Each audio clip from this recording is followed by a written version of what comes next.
Hi, this is Marv from Pods Like Us, and I'm at the podcast show in London. And the first person I'm talking to is my good friend Damien St John from Podomedy, who's now going to explain to you what Podomedy do. Hello Marv, thanks for choosing me first, no pressure. I'm Damien, CEO and co-founder at Podomedy. It's a podcast comedy network. We make, mentor and monetize funny indie podcasts. That's cool. So, is there something about the podcast show that jumps out at you, something that you're looking forward to, or something that you've already got out of it, or just a feeling that you get about it? Yeah, good question. So we've been coming now for 3 years, I think 3 or 4 years. And it's always that one event in the calendar, if you can find the time to come, that as a podcaster at whatever level, you'll always get something out of it. Like we're just outside the indie business stage, and that is full of freelancers and indie creators that are looking to identify ways to make money in the industry and maybe leave a company and set up their own business or understand a bit more about the world of podcasting. And I think that's what the podcast show does, is it brings people from across the podcast landscape. So you have your recognizable brands, Spotify, Amazon, iHeartRadio, Patreon, etc. But you'll also have a lot of indie networks and indie production companies that are all looking really to network and spend some time with each other and really understand a little bit more about the landscape and how it works. So I think whether it's a talk or whether it's a one-to-one meeting or it's just somebody, some of our best conversations we've bumped into in the coffee queue. What do you do? And you scan your badges and you just get chatting. They've always been really valuable, and we've grown so many relationships over the years through the podcast show that if you can make it, I think you'll find value in it. Yeah, I think that's one of the best things about it, is the fact that whatever you come here for your work life in podcasting, you will find something here, whether it's trying to find connections or find more information on subjects that you are interested in. You'll definitely find something here. There's a wealth of 100%. I mean, it's industry experts. So if you've got a podcast, you may bring it here and you may not get snapped up by the big networks, but be realistic about what you'd like to learn while you're here that you can then take back and use in practice for your next episodes or your next series. So you've got a bunch of people who do editing, you've got people that know how to film, record, script. It's kind of an open book as far as advice goes. If you've got 5 minutes with someone, you can ask them anything. So see that as a way into that opportunity to broaden what you do. Look at where your gaps are in what you're doing as a podcaster and see how you can improve. Equally, if you've got a really great podcast and you think it would fit a network like Sports Social Podcast Network, they're open to conversation. It's the same with Audio Boom, for example. They host shows on their network and they'll talk to you about what you think you need if you just have a convo. So yeah, I just get in and just start chatting. I know a lot of podcasters can maybe sometimes think, well, it's counterintuitive to what I do, which is sit in a room all day and just talk to myself, right? But it's so open. There's no barriers to entry. It's a really warm event to come and learn from. All right, thank you very much, Damien. You're welcome. What are you enjoying so far? What am I enjoying so far? I enjoyed a talk I went to for the about prison, podcasting inside prisons. But the whole thing itself is, like I said, it's overwhelming for me personally. But there's just so much for you to take in and get from. And also, I will say just quickly, don't be scared about if you come to one of this event in the future. Just approach anybody, no matter who they are. You know, they might be somebody who's in charge of a big firm. They just seem to be so open to be able to just talk to anybody. Oh really. My God! I mean, people in podcasting clearly like to talk a lot. It's part of the course. So don't be afraid just to ask a question. Hi, what do you do? Everyone's got the lanyards right. Scan them, research them, and take my advice to you then is take comfort breaks, have a sit down. Go for a wee, drink lots of water and pace yourself, because even one day at a podcast show can feel really long. But if you do get a chance to do any of the socials and the mixers afterwards, really relax, no sell, getting to know people. So you are here for a long time, but you're also here for a good time. All right, thank you very much. Thank you. Lovely to chat.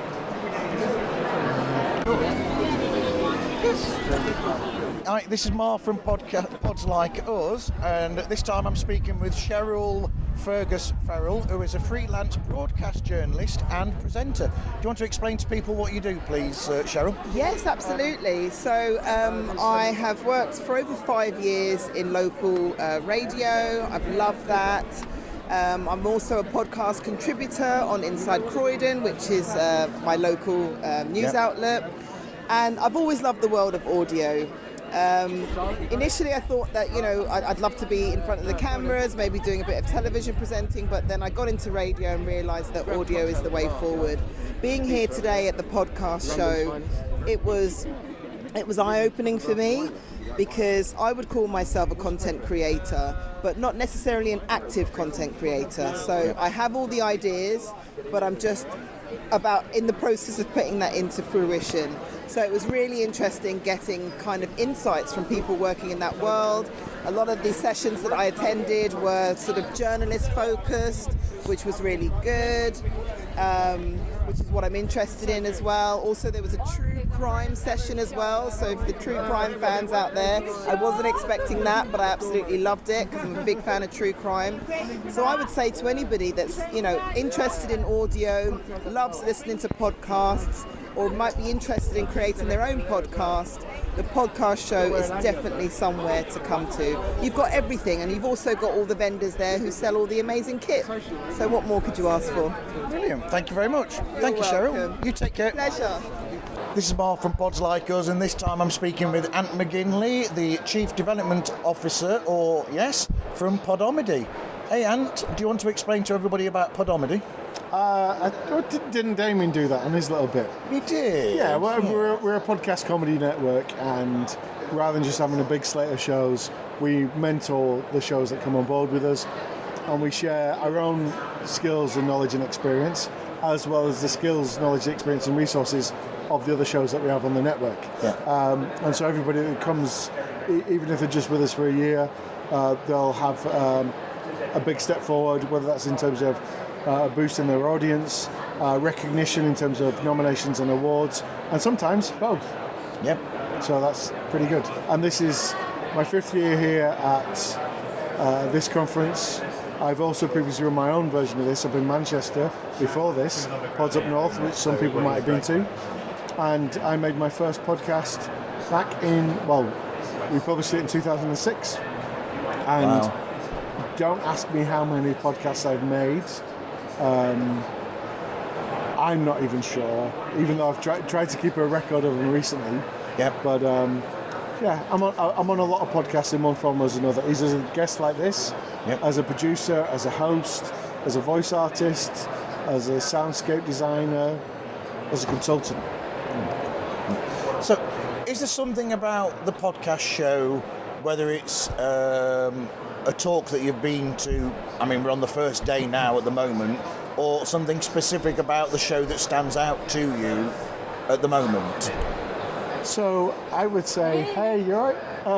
That just what happened. Vicky Blight walking past who I've not seen for ages, and we just recognise each other. Like so much of especially within the indie podcast community, it's people at home in their spare room, the bedroom, the garage, recording the podcast, and so there's no community like on a day-to-day basis. There is an online virtual community, and it's events like this where people get to hang out and meet and do things. Obviously there's a lot going on, and I'm sure they'd prefer it if we were buying things from the stalls or going to the talks, but inevitably that happens, and it's one of my favourite bits because it's I've also been to many events like this, Podfest, Podcast Movement in America. Obviously that takes a lot of time and a lot of expense to get over to that kind of thing, but people from all over the UK, Africa, Europe, America are here at this event, and that's brilliant because we can all easily, I think whatever you do, you can be in a bubble. Yeah. And I think podcasting is a bubble within itself, but your own podcast is a bubble. And it's just nice to get out of it and meet people that are doing things slightly different, or doing something that you never heard of. And it doesn't necessarily mean that you're going to change what you do, but I think it just shows you what's possible. Yeah. And sometimes it's the companies that are here, sometimes it's the talks that are on, and sometimes it's just like a random conversation you have while queuing for coffee. So I'm something of a sucker for events like this, and just because of the social aspect of it. Yeah, I mean, you come here and you meet people that even not just people that I've met online or I've spoken with, like M from Verbal Diorama, and the Independent Podcast Awards, of course, Independent Podcasting Awards, of course, co-founder. Not just them, people that I know online, so to speak, or that have been on my show, basically on Zoom or whatever, or on Zencaster. But you end up meeting people that you've never known from anything before as well, and those sort of connections. Like gold, they're just amazing. Yeah, and we just had lunch with John, and forgive me if I forgot his name now, but he's come over from South Africa, and it's a completely different world over there. Yeah. Like, in some ways, like the African market and what's happening in podcasting is light years ahead of what's happening here in the UK. Yeah. And we think, we're at the forefront, and Americans think that, but actually, there's things that we're missing out on. But you wouldn't know that because you're just speaking to your peers. Yeah. And so to expand your peer network, even if it's only by one or two people, is brilliant. And always, I think that the best thing about something like this for anybody that is a podcaster, whoever's listening to this, is you'll spend a lot of your life explaining to people what you do and why you do it, and what a podcast is. Yeah. Right? Here, you don't have to do any of that, because everybody knows and they understand together. So there's a wonderful freedom, but it's just a really nice feeling. You don't have to justify why you spend the time doing it. People get it, and so it feels like you found your tribe when you're here. Like, you don't know them, you haven't seen them before, you don't know where they're from, but you've got that connection already, and that's lovely. But I mean, that's true, because what you were saying there with the African, it's interesting because it shows people. I mean, I've always tried to show this through my show, as you know, where, like, you've got people like saying with the African, you've got Tony Doe as well, who does the show that looks at African podcasting as well, and then you've got Andrea Koskai, who looks at, European podcasts that are in different languages, and then you've got Indian podcasting, and you've got them all sort of, or a lot of them, represented at this event, and you won't meet those people in real life unless you came to an event like this. And it's an amazing thing to come, and almost as an independent you'll think that, I'm just this independent person and this, that and the other, and then all these bigger people suddenly start talking to you, or even just people from other countries, and those, like you said, those links, those connections are just amazing. Got to shout out John Savage there, because I had a real brain fart. Ever since COVID, I've not been a shout. But yeah, it was John Savage from Africa that was over. Brilliant. So a big props to him. But yeah, absolutely, it's a wonderful thing for whatever you're doing. So whether you're coming to this event and you are making thousands and you are winning awards left, right and centre, or whether you have just come to this with the idea to make a podcast, or you're somewhere in the middle, you're going to learn something. You're going to meet somebody that inspires you. You're just going to come away with so much more. It might just be you make a friend. And it's not, officially it's none of those things, but it's all of those things as well. Yeah, absolutely. All right, thanks for speaking with me, mate. No, you're very welcome. Thank you very much. Thanks.